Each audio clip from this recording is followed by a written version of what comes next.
The Byzantine Empire, once the undisputed successor to Rome in the East, faced a new and formidable challenge in the 11th century. Its vast territories, stretching from Italy to Anatolia, were under increasing pressure. The Seljuk Turks, a nomadic people from Central Asia, had rapidly established a powerful sultanate. Their expansionist ambitions brought them into direct conflict with the Byzantines.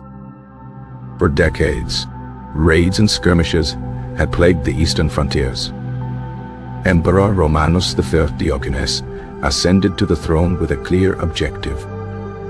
He sought to restore Byzantine prestige and push back the Seljuk tide. His predecessors had largely failed to contain the Turkish incursions. Romanos believed a decisive military victory was essential. He meticulously gathered a massive army for this grand campaign. This force comprised a diverse array of soldiers. There were seasoned Byzantine regulars, loyal to the emperor, the elite Varangian Guard, Norsemen and Anglo-Saxons stood as his personal protectors. Norman mercenaries, veterans of many European conflicts, also joined his ranks. Pechenek and Oghuz Turkic auxiliaries, though sometimes unreliable, swelled the numbers. The army was truly a mosaic of cultures and fighting styles. In the spring of 1071, Romanos marched his formidable host eastward. His destination was the heart of Seljuk territory in Armenia. Sultan Alp Arslan, the Seljuk leader, was a shrewd and experienced commander. He had initially been preoccupied with campaigns in Syria. News of the Byzantine advance quickly reached him. Alp Arslan swiftly turned his attention north, began to gather his own forces, primarily light cavalry. The Seljuk army was far more mobile than the Byzantine juggernaut. Romanos, meanwhile, faced logistical challenges. His large army moved slowly across the rugged Anatolian landscape. Supplies were difficult to maintain. Discipline sometimes wavered among the disparate contingents. As they approached Manzikert, a strategic fortress, Romanos divided his forces. A significant portion was sent to secure Alat, a nearby stronghold. This decision would prove to be a critical error. Alp Arslan, observing the Byzantine movements, saw an opportunity. He concentrated his cavalry near Manzikert. The terrain around the fortress was open, ideal for the Seljuk hit-and-run tactics. On August 26, 1071, the two armies finally confronted each other. The morning mist hung heavy over the plains. Romanos arrayed his troops in a traditional battle formation. His heavy infantry formed the center. The cavalry protected the flanks. The Varangian Guard stood firm around the emperor. Alp Arslan's forces, by contrast, appeared less organized. They swarmed around the Byzantine lines, firing arrows. Their movements were fluid and unpredictable. The Seljuks refused to engage in a direct, pitched battle. This frustrated the Byzantine heavy infantry. Romanos ordered a slow, deliberate advance. He hoped to draw the Seljuks into a decisive engagement. The Byzantine army pushed forward throughout the day. They captured the Seljuk camp, finding it deserted. This seemed like a minor victory. However, the Seljuks were merely executing a feigned retreat. They drew the Byzantines deeper into the plain. As evening approached, Romanos ordered a withdrawal. He intended to return to a more defensible position. This was the moment Alp Arslan had been waiting for. Seljuk cavalry, which had seemed to scatter, suddenly converged. They attacked the retreating Byzantine flanks with devastating speed. Panic began to spread through the Byzantine ranks.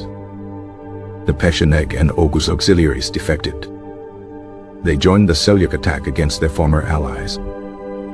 This betrayal further destabilized the Byzantine formation. The right wing of the Byzantine army was particularly hard hit.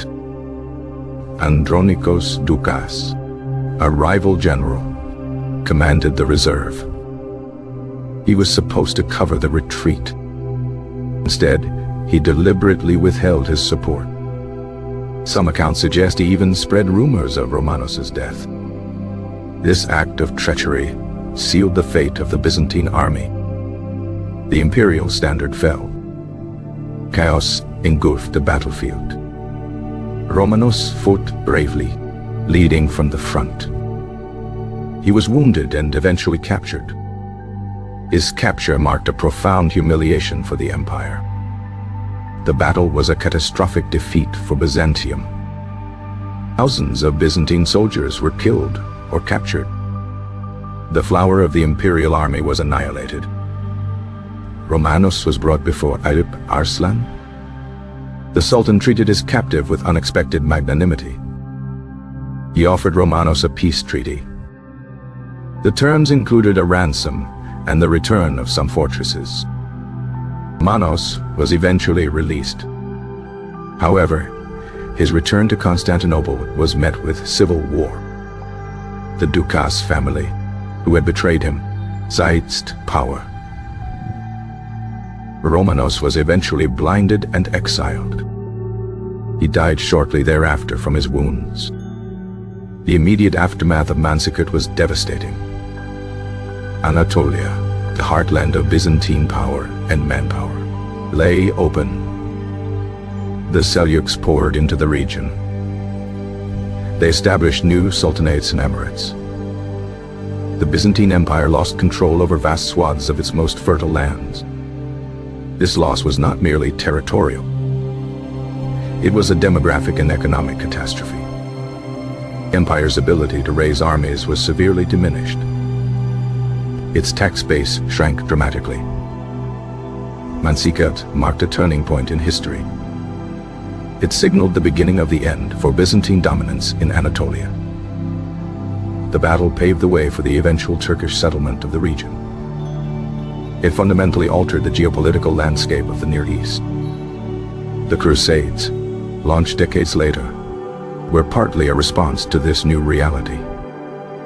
The fall of Jerusalem and the perceived threat to Christendom spurred European intervention. Manzikert weakened Byzantium to such an extent that it could no longer effectively defend its borders. The empire became increasingly reliant on Western aid. This dependence often came at a heavy price. The Fourth Crusade, a century and a half later, would sack Constantinople itself. This event, though far removed, had its roots in the weakness exposed at Manzikert. The battle is often seen as the moment when the Byzantine Empire began its long, slow decline. It was a strategic and psychological blow from which the empire never fully recovered. The legacy of Manzikert reverberated for centuries. It shaped the future of Turkey and the Middle East. The echoes of that fateful day in 1071 continue to resonate. The plains of Manzikert witnessed a pivotal shift in power. A new era dawned for Anatolia. The old order began to crumble. The Seljuk star was on the ascendant. The Byzantine sun was setting in the east. The consequences were far-reaching. The cultural and religious landscape transformed. New populations settled in old lands. The balance of power shifted irrevocably. The battle remains a subject of intense historical study. Its complexities are still debated. The treachery of Doukas is a dark stain on Byzantine history. The resilience of the Seljuks is undeniable. The personal tragedy of Romanos is poignant. The strategic implications were immense. The tactical brilliance of Alp Arslan was evident. The sheer scale of the Byzantine defeat was shocking. The long-term impact was profound. The battle was a clash of empires. It was a collision of cultures. It was a moment of destiny. The fate of Anatolia was decided. The future of Byzantium was altered. The course of history was changed forever. The year 1071 stands as a stark reminder. It marks a critical juncture. The world was never quite the same. The Byzantine Empire endured for centuries more. But its golden age was over. Manzikert was the wound that never truly healed. It was a scar on the imperial psyche. The memory lingered for generations.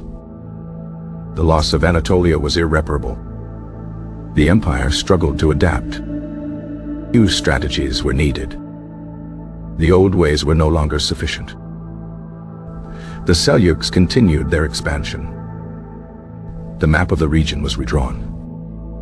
The people faced new rulers. The churches faced new challenges. The trade routes shifted. The political alliances fractured. The military might of Byzantium was broken. The spirit of the empire was tested. The battle was a testament to the power of cavalry. It highlighted the vulnerability of heavy infantry. It showed the importance of unity. It revealed the dangers of internal strife. The Byzantine Empire had been a bulwark. It had protected Europe for centuries. Manzikert weakened that shield.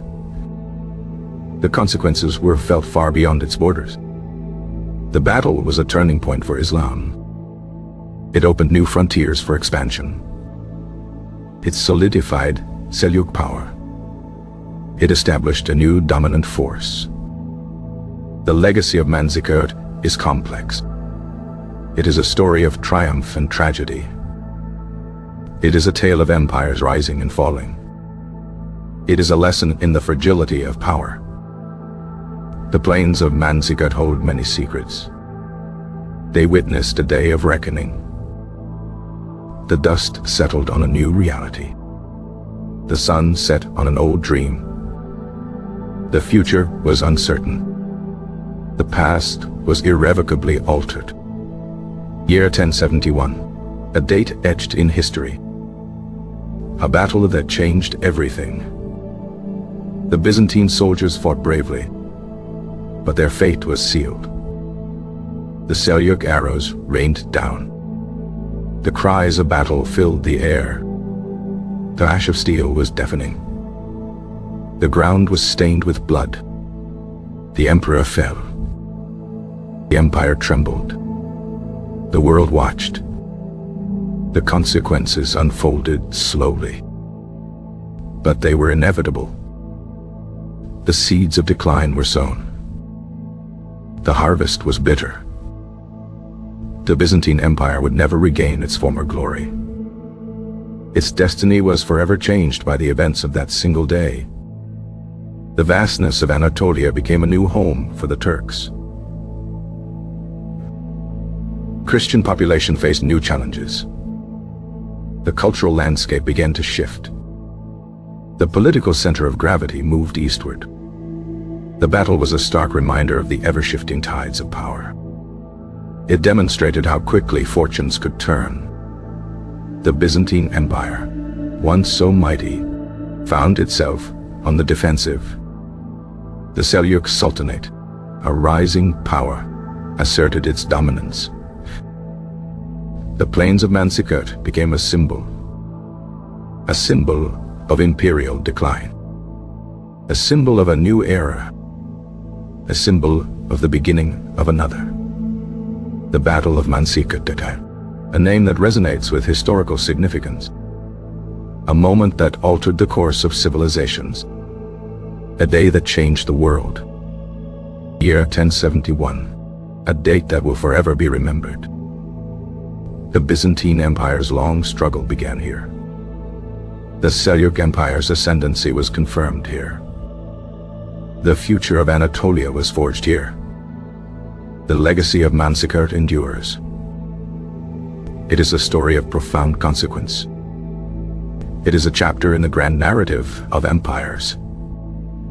It is a testament to the unpredictable nature of war. The battle was a crucible. It tested the strength of nations. It revealed their weaknesses. It shaped their destinies. The plains of Manzikert, a place where history was made, a place where the world turned. The year 1071, a pivotal year, a defining battle. The Byzantine Empire's decline was set in motion. Seljuk Turks rose to prominence. The balance of power in the Near East shifted dramatically. The consequences were felt for centuries. The battle remains a powerful symbol of a changing world, a symbol of the end of an era, a symbol of the beginning of another. The Battle of Manzikert, a name that resonates with historical significance, a moment that altered the course of civilizations, a day that changed the world. The year 1071, a date that will forever be remembered.